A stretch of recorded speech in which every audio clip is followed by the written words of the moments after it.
found myself in the room. There were no distinguishing features apart from the one wall covered with a highly organised archive of files. But these files, which stretched from floor to ceiling and seemingly endlessly in either direction, had very different headings. The first file to catch my attention was one labelled TV Viewing History. I opened it and began flipping through the cards. I quickly shut it, shocked at the programmes written on each one. And then, without being told, I knew exactly where I was. This room. It was a record system for my entire life. The actions of my every moment, big, small, in a detail my memory just couldn't match.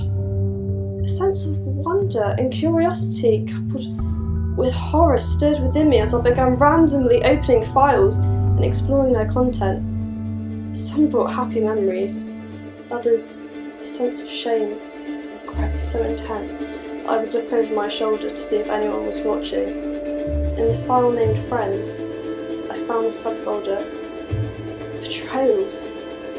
Each name washed over me like a wave of guilt. The titles ranged from mundane to totally random.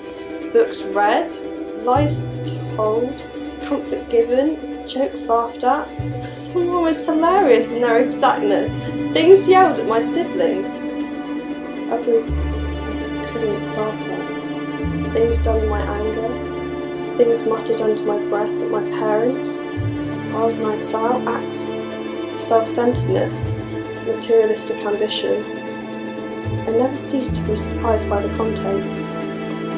Often there were many more cards than I expected, sometimes fewer than I'd hoped. The sheer volume of my life was just overwhelming. Could it be possible that I had the time in my 20 years to write each of these thousands or even millions of cards? But each card confirmed this truth. Each was written in my own handwriting, each signed with my signature. When I pulled out the file marked Songs Listened To, I realised the files were particularly dense.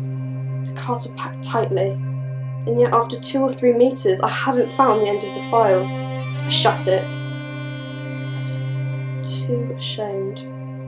When I came to a file marked Lustful Thoughts, I felt a chill run through my body. I pulled one card out only an inch, barely able to look. I shuddered at its detailed content. I felt sick to think that such a moment had been recorded. An avalanche of panic suffocated me. One thought dominated my mind. No one must ever find these. No one must ever see this room. I have to destroy them! In a desperate frenzy, I yanked out every file within reach. Their size didn't matter now. I had to empty them and burn the contents. But as I took a folder and began clawing at the paper, I could not dent a single mark. Defeated, I returned the file to its slot. Leaning my forehead against the wall, I tried to catch my breath. And then I saw it. The title bore People I've Shared the Gospel With. The handle was brighter than those around it, newer, almost unused. I pulled on its handle, and a small box note, no more than 3 inches long, fell into my hands. I could count the cards it contained on one hand. And then the tears came. I began to cry and fell to my knees in shame and disgrace. The room swelled in my streaming eyes. No one must ever know of this room. I must lock it up and hide the key. But then, as I pushed away the tears, I saw him. No, please, not him. Not here. Oh, anyone but Jesus. I watched helplessly as he began to open the files and read the cards. I couldn't bear to watch his response. And in the moments I could bring myself to look at his face, I saw a sorrow deeper than my own. He seemed to intuitively go to the shameful boxes. Why did he have to read every one? Finally he turned and looked at me from across the room. He looked at me with deep compassion in his eyes. I dropped my head, covered my face with my hands, and began to cry again. He walked over and put his arm around me. He could have said so many things, but he didn't say a word. He just cried with me. Then He got up and walked back to the wall of files. Starting at one end of the room, he took out a file and one by one began to sign his name over mine on each card. "No!" I shouted, rushing to him. All I could find to say was no, no. As I pulled the records from him, his name shouldn't be on these cards. There it was, written in red, so rich, so dark, so alive. The name of Jesus covered mine.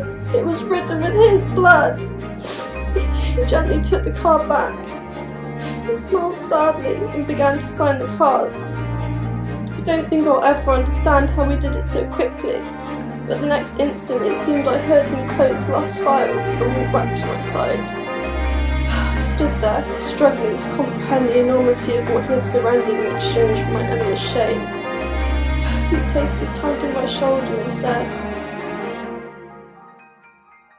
"It is